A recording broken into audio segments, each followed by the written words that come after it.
The fear of ISIS is intensifying, not just here in the United States, but also throughout the Middle East, and countries are reacting in different ways. One, Saudi Arabia, is literally building a wall to keep them out. They're building a 600-mile-long Great Wall, a combined fence and ditch to separate the country from Iraq to the north.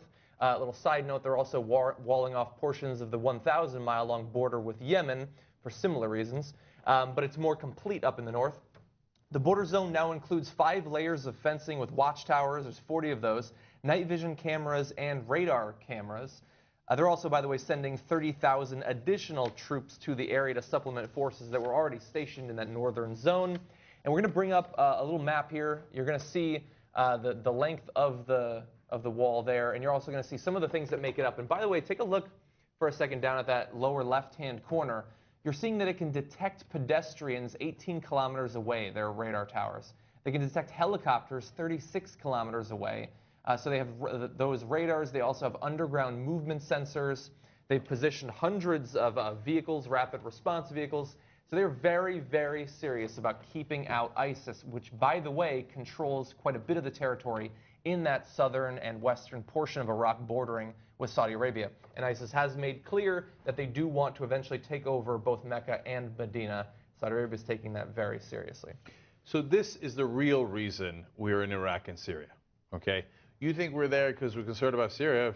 200,000 people have died in that civil war. We weren't concerned before, right?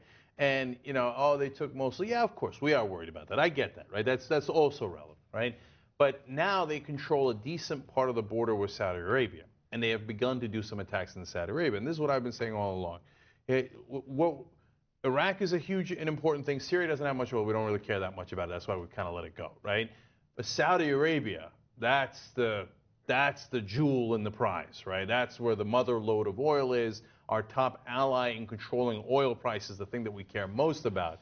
So when ISIS got within striking distance of Saudi Arabia, oh, all bets are off. We're back to Iraq. We're back to Syria. We're back to bombings. We're back to... So that re-engagement has happened because the Saudis are scared shitless, okay? Because, now, let me read you the last graphic here, and I'll give you a sense of why even more so. Not just because they're literally coming to their house, but the attack last week is the sort of incident the Saudis hope to avoid. 3 border guards, including General Uda al-Balawi, commander of border operations in Saudi Arabia's northern zone, were killed. About that. Why is that story so important? They killed the general in charge of border operations. That means they had a guy on the inside. It's a 600-mile border. How the hell did they know where the general was, right?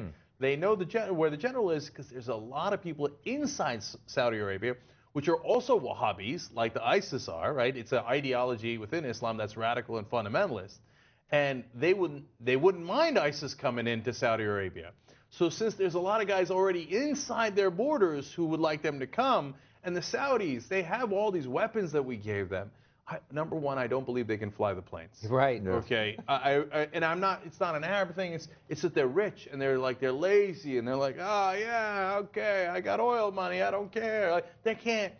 ISIS would run through them like a hot knife through butter. Okay. These guys, they haven't fought in 100 years. They haven't gotten off the couch in 100 years, right? So they've been relying on us to protect them. And that's why we're in Iraq and Syria, to protect the Saudis.